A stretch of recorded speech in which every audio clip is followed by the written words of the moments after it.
إن الحمد لله رب العالمين والعاقبة للمتقين والصلاة والسلام على سيد الأنبياء والمرسلين نبينا محمد وعلى آله وأصحابه ومن تبعهم بإحسان إلى يوم الدين. الحمد لله الذي هدانا لهذا وما كنا لنهتدي لولا أن هدانا الله. رب اشرح لي صدري ويسر لي أمري واحلل عقدة من لساني يفقهوا قولي. اللهم انفعنا بما علمتنا وعلمنا ما ينفعنا وزدنا علما. اللہ تعالیٰ کے فضل و احسان سے سورہ النساء کی آیت نمبر 34 مکمل ہو چکی ہے اور آیت نمبر 35 انشاءاللہ آج ہم تلاوت کریں. اعوذ باللہ من الشیطان الرجیم.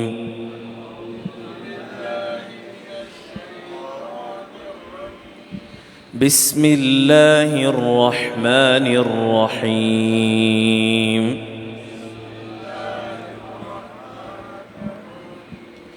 وَإِنْ خِفْتُمْ شِقَاقَ بَيْنِهِمَا فَابْعَثُوا حَكَمًا مِّنْ أَهْلِهِ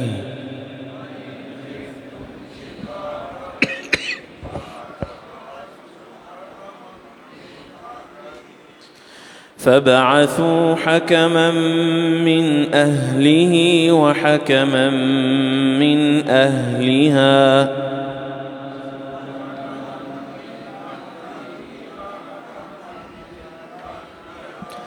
إن يريدا إصلاحا يوفق الله بينهما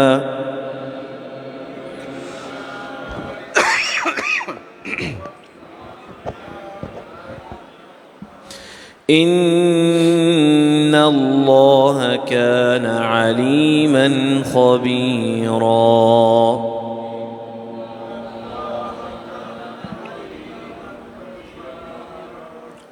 وَإِنْ خِفْتُمْ شِقَاقَ بَيْنِهِمَا، اور اگر تم ان دونوں کے درمیان ناچاکی سے ڈرو، فَبَعَثُوا حَكَمًا مِّنْ أَهْلِهِ، تو بنا ڈالو ایک فیصل اس مرد کے گھرانے میں سے، وَحَكَمًا مِّنْ أَهْلِهَا، اور ایک فیصل اس عورت کے گھنابنے میں سے.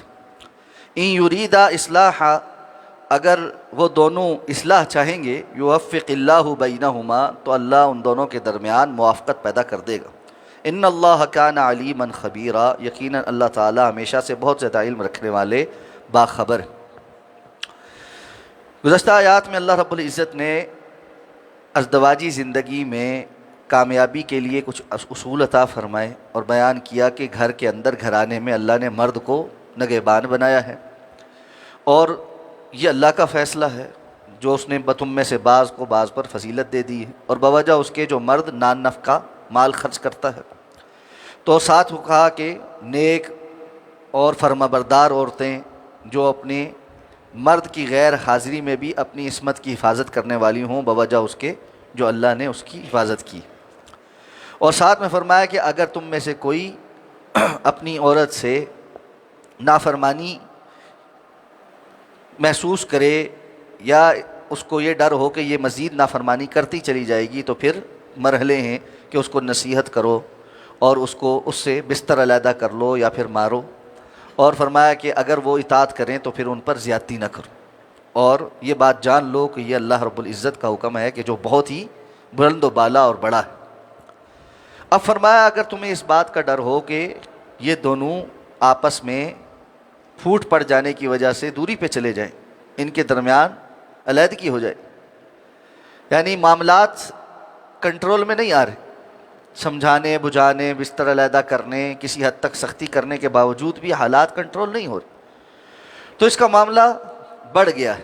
اب ظاہر بات ہے اگر یہی حالت رہی تو گھر تباہ ہو جائے اور طلاق ہو جائے. تو اس سے پہلے کہ طلاق ہو، آخری حل یہ ہے کہ لڑکے اور لڑکی دونوں کی جانب سے ایک ایک بندے کو فیصل بنایا جائے. اصل میں انسان اپنی ذات کی حد تک بہت زیادہ بائسڈ ہوتا ہے، اس کو اپنا موقف ہمیشہ ٹھیک ہی لگتا ہے. بہت کم لوگ ہوتے ہیں جن کو غلطی کا احساس ہوتا ہے اور وہ مان لیتے ہیں کہ ہاں ہم اس معاملے میں غلطی پر ہیں یا ہماری یہ عادت ٹھیک نہیں.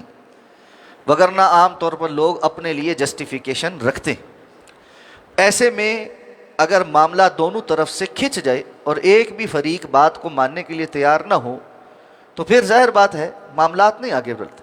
اب ایسے میں کسی کی مداخلت ضروری ہے کہ جو دونوں کی بات سنے اور اس کے بعد فیصلہ کرے کہ یہ کون حق پر ہے اور کون حق پر نہیں ہے، کس کی کیا زیادتی ہے اور کس کی اصلاح ہونے کی ضرورت ہے۔ سورہ النساء میں ہی آیت نمبر 128 جو آگے ہم پڑھیں گے بھی، اس کو یہاں تھوڑا سمجھ لیتے ہیں۔ پہلے مردوں کو یہ بتایا تھا کہ اگر تمہیں اپنی عورتوں سے نافرمانی کا ڈر ہو تو پھر یہ مرحلے ہیں۔ آیت نمبر 128 میں اللہ نے فرمایا کہ وَإِنِ امْرَأَةٌ خَافَتْ مِنْ بَعْلِهَا نُشُوزًا أَوْ إِعْرَاضًا، اگر کوئی خاتون اپنے شوہر سے بد اخلاقی کا، یہاں پر بھی لفظ نشوز ہی استعمال ہو، یعنی اس کی بات نہ ماننا، جائز بات بھی نہ ماننا اور بد اخلاقی برتنا، یا اس سے اعراض کہ بالکل ہی اس کو چھوڑ دے، جس طرح قرآن نے دوسری جگہ کہا ہے کہ اگر تم نے ایک سے زائد نکاح کرنے ہیں تو تم عدل کرو، اور پھر سمجھایا ہے کہ وَلَن تَسْتَطِيعُوا أَن تَعْدِلُوا بَيْنَ النِّسَاءِ، تم ہرگز بھی عورتوں کے درمیان 100% عدل نہیں کر سکتے، وَلَوْ حَرَصْتُمْ، خواہ تم کتنی ہی اس معاملے میں حرص کرو۔ تو اب کیا کرو؟ فَلَا تَمِيلُوا كُلَّ الْمَيْلِ، تو ایسا نہ ہو کہ تم کسی ایک جانب مکمل ہی میلان اختیار کرو اور ان میں سے کسی ایک کو فَتَذَرُوهَا كَالْمُعَلَّقَةِ، کسی بیوی کو اس طرح چھوڑ دو کہ اس کو معلق چھوڑا ہوا ہے، نکاح میں تو رکھا ہوا ہے لیکن اس کے جو حقوق ہیں وہ ادا نہیں کیے جا رہے، انصاف نہیں کیا جا رہا۔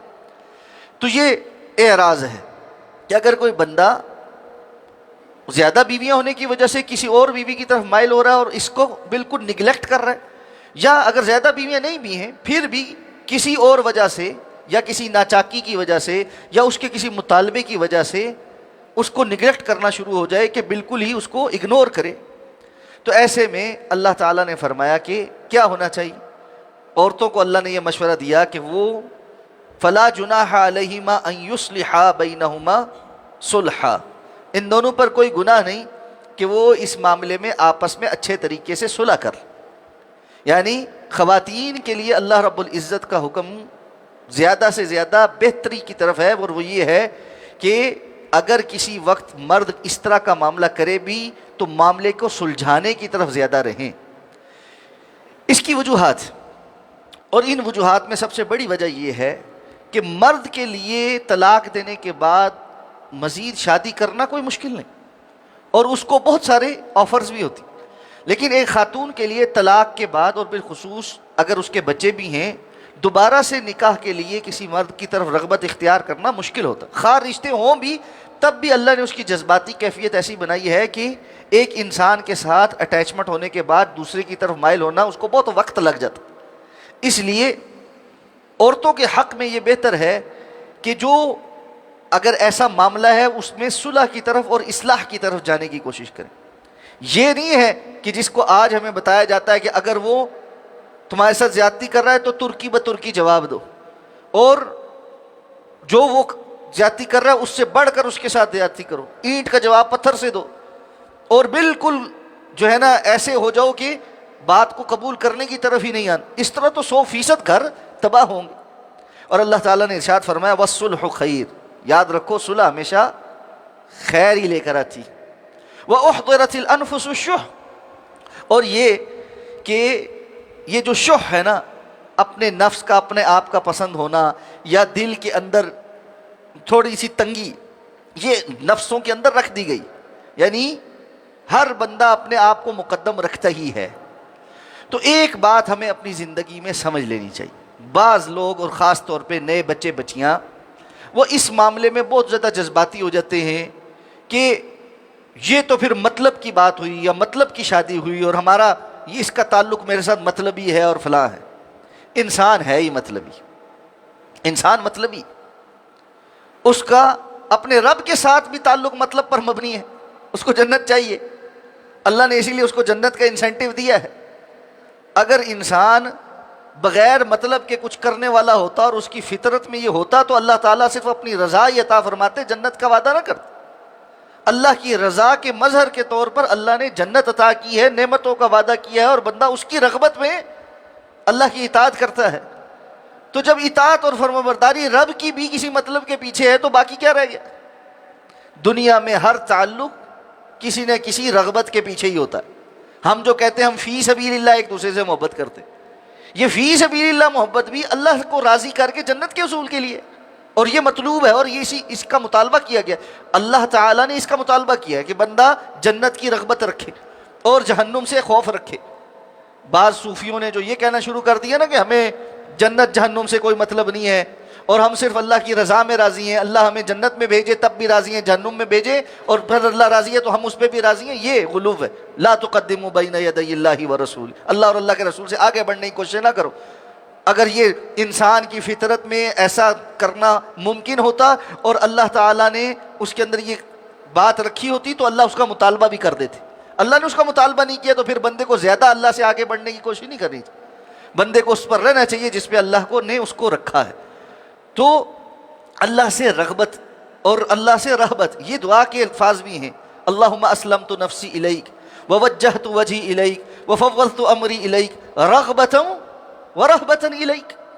یا اللہ مجھے آپ سے کوئی مطلب ہے، کوئی رغبت ہے، کوئی طلب کرنا ہے، رہبتا آپ سے ڈر ہے، خوف ہے، آپ کے عذاب سے ڈرتا ہوں.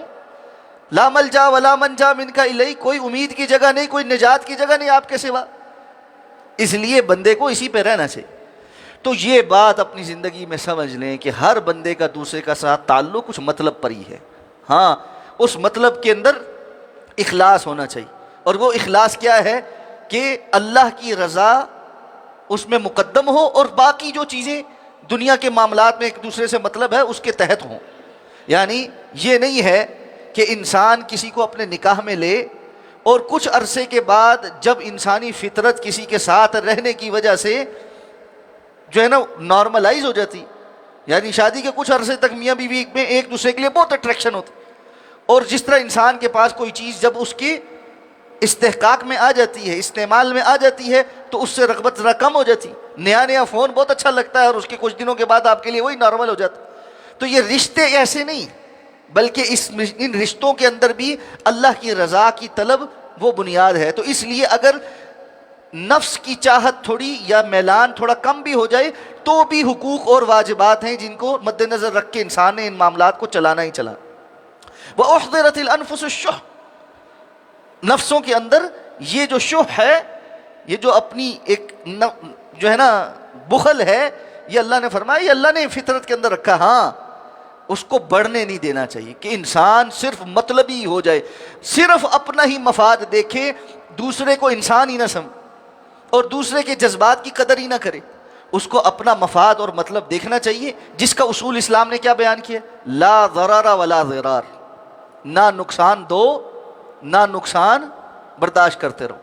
یہ بھی جو ہے نا بدھ مت کا اور صوفیوں کا جو طرز عمل ہے کہ ایک تھپڑ کوئی مارے تو دوسرا گال آگے کر دو جی دوسرا بھی مارو. نہیں، یہ اسلام کا مزاج نہیں کہ ایک بندہ بلا وجہ آپ کو مار رہا ہے اور آپ دوسرا گال بھی آگے کریں جی ہاں جی اور مارو جی اور مارو. میرا اپنا کوئی نفس، اپنی کوئی عزت نفس ہے ہی نہیں. نہیں، اعتدال ہے، عزت نفس بھی ہے. تو اس اعتبار سے اللہ کے رسول صلی اللہ علیہ وسلم جن چیزوں سے پناہ مانگتے تو اس میں سے کیا ہے؟ وَأَنَا أَظْلِمَ أَوْ أُظْلَمَ، میں اس بات سے بھی پناہ مانگتا ہوں یا اللہ کہ میں ظلم کروں اور یہ کہ مجھ پر ظلم کیا جائے. تو نہ ظلم کرے نہ ظلم برداشت کرے، بلا وجہ کا ظلم برداشت کرنا یہ اسلام کا مزاج نہیں. تو اس اعتبار سے حکم یہ دیا گیا. تو ساتھ فرمایا وَإِن تُحْسِنُوا وَتَتَّقُوا فَإِنَّ اللَّهَ كَانَ بِمَا تَعْمَلُونَ خَبِيرًا، اگر تم اس معاملے میں احسان کرو اور اللہ سے ڈرو تو یقیناً اللہ تعالیٰ جو کچھ تم کرتے ہو اس میں بہت خبر رکھنے والا ہے. یعنی آپس کے اس رشتے میں احسان مندی کے معاملے پہ رہنا پڑے گا. کسی ایک کو یہ سمجھنا پڑے گا کہ حق پر ہونے کے باوجود میں نے احسان کرنا، تبھی معاملات چلیں گے. اور اس کا طریقہ کار پھر فرمایا کہ ایک مرد یا ایک بندہ فیصل کے طور پہ مرد کی طرف سے اور ایک عورت کی طرف سے مقرر کر دیا. ممکن ہے مرد سمجھ رہا ہوں میں حق پر ہوں جبکہ وہ حق پر نہیں، بات سمجھ نہیں آ رہی اس کو، وہ زیادتی کر رہا ہے. ممکن ہے عورت سمجھ رہی ہے میں حق پر ہوں جبکہ وہ حق پر نہیں، وہ زیادتی کر رہی. اب باہر سے جب ایک ایک بندہ دونوں کی بات سنے گا، اور کتنی ہی مرتبہ ایسا ہوا ہے کہ جب ہم اس طرح کے معاملات میں بیٹھے ہیں تو یہ بھی سمجھ آئیے کہ معاملہ ہی کچھ نہیں، ویسے ہی کھینچ کے بیٹھے ہوئے. معاملہ ان دونوں کا آپس میں کچھ نہیں ہے، ارد گرد والے کچھ لوگ گڑبڑ کر رہے ہیں. تو اس وقت ان کو سمجھانا پڑتا ہے کہ بھائی یہ معاملات اس طرح نہیں اس طرح لے کر چلو، اس طرح نہیں اس طرح لے کر چلو، اور گھر بس جاتے ہیں۔ ان یریدا اصلاحا یوفق اللہ بینہما، ان یریدا، اگر یہ دونوں، یہاں پر ضمیر کس کی طرف جا رہی ہے؟ دو باتیں ہو سکتی ہیں، ایک جو فیصل مقرر کیے گئے ان دونوں کا مراد ہے کہ اگر یہ دونوں واقعتاً اصلاح کرنے والے ہوئے تو اللہ موافقت کی کوئی صورت بنا دے گا۔ اس کا مطلب یہ ہے فیصل اس بندے کو بنانا چاہیے جس کی اصلاح کی نیت ہو۔ بسا اوقات آپ کسی غلط بندے کو فیصل بنا دیتے ہیں اور وہ رشتہ داری میں ویسے ہی پھوٹ ڈلوانا چاہتا ہے، بنا ہوا بڑا ہے، فیصل بھی ہے، لیکن وہ چاہتا ہی نہیں کہ ان کے درمیان موافقت ہو، اور وہ بیٹھ کر بات اس طرح ہی کرتا ہے اور مذاکرات ہی اس انداز میں کرتا ہے کہ حالات اور خراب ہو جاتے ہیں۔ اور یہ بڑی اہم بات ہے، میاں بیوی کے رشتے کے درمیان جب کسی کے ہاتھ میں معاملہ جائے تو بہت سمجھداری کے ساتھ کسی بندے کو وہاں پر بٹھانا چاہیے، جذباتی، بے وقوف، بڑبولے، غصہ کرنے والے بندے کو نہیں بٹھانا چاہیے جو معاملات کو اور خراب کر دے۔ ہم نے ایسی میٹنگیں دیکھی، لڑکے اور لڑکی کے درمیان کوئی انبن ہو گئی، معاملات دونوں کے گھروں تک پہنچ گئے، اب وہاں پر میٹنگ بیٹھنے لگی آپس میں موافقت کے لیے، تو لڑکے یا لڑکی کی ماں کی طرف سے کچھ ایسی باتیں کر دی گئیں جو عورتوں کی جذباتی باتیں ہوتی ہیں، اور سب کچھ خراب ہو، پہلے سے زیادہ بگڑ گیا۔ کوئی چاچا ماما ایسا بیٹھا ہوا تھا جو بڑکیلا تھا، اس نے اٹھ کے 2-4 دبکے ایسے مارے کہ اگلے نے کہا بھائی گھر جاؤ، ہم تم سے بات ہی نہیں کرتے۔ تو اگر فیصل ٹھیک ہو، اصلاح کی اس کی نیت ہو، تو اللہ کہتے ہیں موافقت پیدا کر دیں۔ یا یہ ضمیر میاں بیوی کی طرف جا رہی کہ واقعتاً یہ اصلاح کرنا چاہیں گے تو دو بندوں کے بیٹھنے سے فائدہ ہو جائے گا، بات سمجھ آنی شروع ہو جائے گی۔ اگر کسی نے دل میں ٹھان لیا کہ میں نے اصلاح ہی نہیں کرنی، میں تو غلط ہو ہی نہیں سکتی، میرے اندر تو کوئی خرابی ہے ہی نہیں، میں کیسے غلط ہو سکتا ہوں، دوسرا فریق کی جو ہے وہ بس نیچا ہو، ہم نے تو کبھی معذرت کرنی نہیں، ہم نے اپنی غلطی ماننی ہی نہیں، پھر موافقتیں نہیں ہوتی۔ موافقتیں اصلاح کی نیت کے ساتھ ہوتی ہیں۔ تو فرمایا ان اللہ کان علیما خبیرا، یقینا اللہ تعالیٰ بہت زیادہ علم رکھنے والے، باخبر، یعنی اللہ رب العزت سے کسی کی نیت چھپی ہوئی نہیں ہے۔ اگر کوئی فیصلہ کرنے میں بدنیتی کے ساتھ بیٹھا ہے تب بھی اللہ کو پتہ ہے، اگر کوئی اس رشتے میں بدنیتی کے ساتھ بیٹھا ہے تب بھی اللہ کو پتہ ہے۔ لوگوں کو تو دھوکہ دے سکتا، اللہ کو کیا کر جواب دے گا۔ اگلی آیات میں کچھ اور احکامات دیے جانے، اس پر انشاءاللہ بات کریں گے۔ سبحانک اللہم و بحمدک، نشہد ان لا الہ الا انت، نستغفرک و نتوب۔